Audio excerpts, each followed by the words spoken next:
Hi everyone, in front of me I've got OPPO A94 5G, and let me share with you how to clear the browser on this device.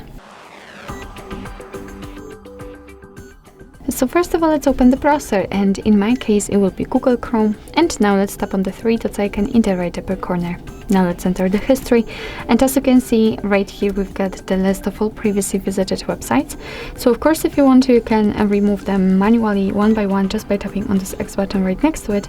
But if in your case this list is so wide, then I highly recommend to simply tap on clear browsing data. And here we've got some basic and advanced options. And in basics we've got the browsing history, cookies and site data, and cached images and files. And in advanced we've got also saved passwords, auto-fill form data, and site settings. What's more, we can change the time range from last hour to, for example, last 4 weeks. It's up to you. And if you want to remove something, just make sure that it is marked. So let me mark everything and simply tap on clear data.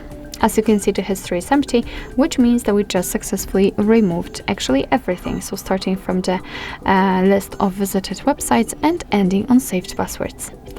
So actually this is it. This is how to clear the browser in your OPPO A94 5G. Thank you so much for watching. I hope that this video was helpful, and if it was, please hit the subscribe button and leave the thumbs up.